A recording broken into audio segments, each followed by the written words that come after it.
მიმდინარეობს გარკვეული კონსულტაციები უცხოელ პარტნიორებთან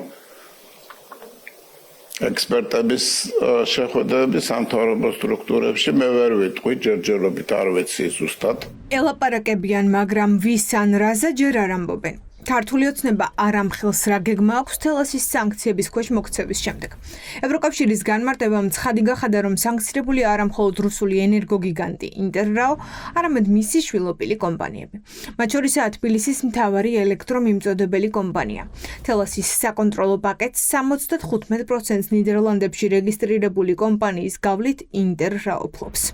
თუ სანქცირებული ორგანიზაცია ფლობს ან აკონტროლებს სხვა კომპანიას, შეიძლება ჩაითვალოს, რომ ამ კომპანიის აქტივებით სანქცირებული ორგანიზაციის კონტროლის ქვეშაა.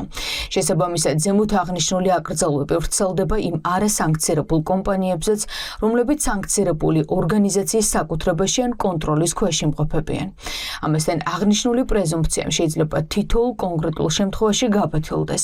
თუ შესაბამისი ორგანიზაცია შეძლებს დაამტკიცოს, რომ სანქცირებულ პირს არ შეუძლია არც ამ ორგანიზაციის აქტივებიდან სარგებლის მიღება და არც მათი კონტროლი.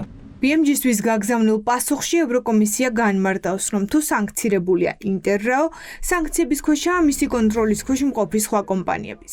ეს ნიშნავს, რომ თელასსაც ეკრძალება საერთაშორისო ტრანზაქციები.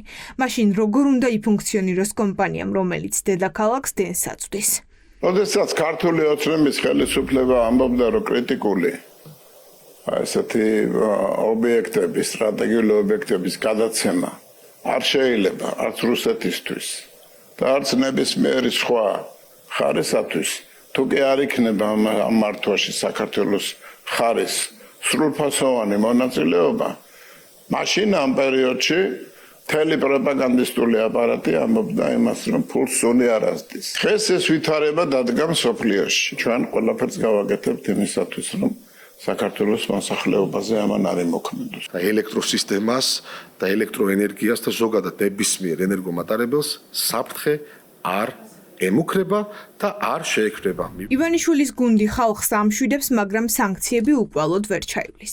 ეროვნული ბანკის განმარტებით აბონენტები შეძლებენ ლარში გადაიხადონ გადასახადი და ბანკებიც ეროვნულ ვალუტაში მოემსახურონ თელასსა და თელნიკოს. მაგრამ როგორ უნდა მოახერხოს კომპანიამ ინფრასტრუქტურის განახლება, საჭირო დანადგარების შეძენა ლარში. მით უმეტეს, რომ გახშირებული ავარიების პირობებში დენის საფასური გაგვიძვირეს და ინფრასტრუქტურის კრიტიკულ მდგომარეობაზე ალაპარაკდნენ.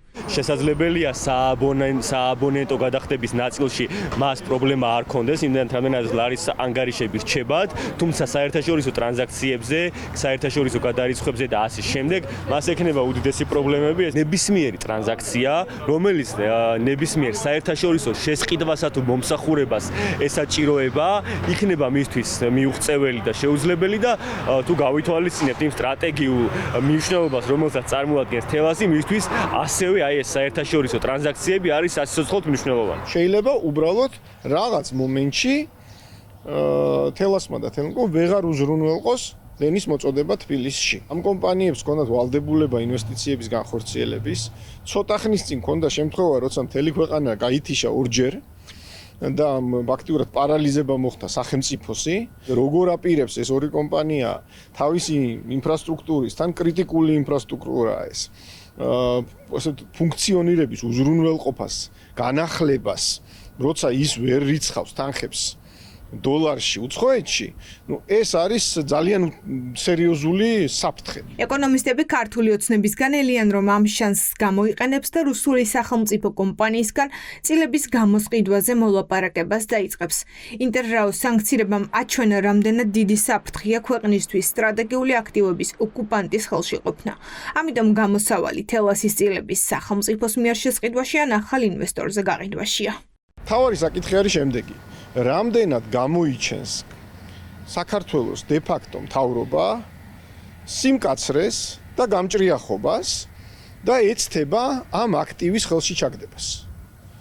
ეს არის მილიონში ერთი შანსი, რომელიც გაუჩნდა საქართველოს სახელმწიფოს რუსების ხელიდან გადმოიბიროს ეს კრიტიკული აქტივი. კრიტიკული ინფრასტრუქტურის რუსულ საკუთრებაში ყოფნა არის საფრთხე, არის სახიფათო. გაუჩნდა საქართველოს სახელმწიფოს ლეგიტიმური ლეგიტიმური უფლება მოსთხოვოს ინტერაოს ამ აქტივის გასხვისება. სახელმწიფომ შეიძლება ეს აქტივი შეიძინოს, შემდეგ შეიძლება ისევ გაასხვისოს, მაგრამ უფრო სანდო ინვესტორზე. ეკონომიკის მინისტრის ყოფილი მოადგილე განიხილავს ვერსიას, რომ ქართულმა მსხვილმა ბიზნესმა ერთობლივად დაიწყოს რუსულ ინტერრაოსთან მოლაპარაკება და ეს ბიზნესი შეიძინოს. მაგრამ საკითხავია, კრემლის კონტროლის ქვეშ მყოფი ინტერრაო წავა თუ არა ამაზე, როცა ჯერ კიდევ ერთი თვის წინ თელასის 100%-იანი წილის შესყიდვა უნდოდა. ცით ინტერაო ვინც არის პირდაპირ კრემლი და მათი საქართველოზე გავლენის ბოლომდე გაძლიერებისთვის მათთვის ეს მნიშვნელოვანი ინსტრუმენტია. თუმცა ახლა ამ უმძიმესი საერთაშორისო სანქციის ფონზე ინტერაოზე აღარ აქვს ის მომლაპარაკებლობითი ფუნქცია, რომელიც საქართველოს ხელისუფლებას და სახელმწიფოს ნამდვილად აქვს. არის ეს დიდი შესაძლებლობა კიდევ ერთხელ ქართველი პასუხისმგებლიანი მსხვილი ბიზნესებისთვის, როგორც ინდივიდუალურად, ისე გუნდურად, რომ მათ რეალურად უზრუნველყონ ამ ყველაფრის გამოსყიდვად, გააკეთონ განაცხადი იმაზე, რომ გამოისყიდონ ეს სახელმწიფოსთვის უმნიშვნელოვანესი, სტრატეგიულად მნიშვნელოვანი აქტივი. როგორც საქმე, როგორც ბიზნესი. რუსული ენერგოგიგანტი ევროკავშირის სანქციების 21 პაკეტში აღმოჩნდა. თელასის და თელმიკოს საკონტროლო პაკეტთან ერთად ინტერრაოს ეკუთვნის ხრამის ჰესებიც. ეს კი საქართველოსთვის სტრატეგიულად მნიშვნელოვანი აქტივებია.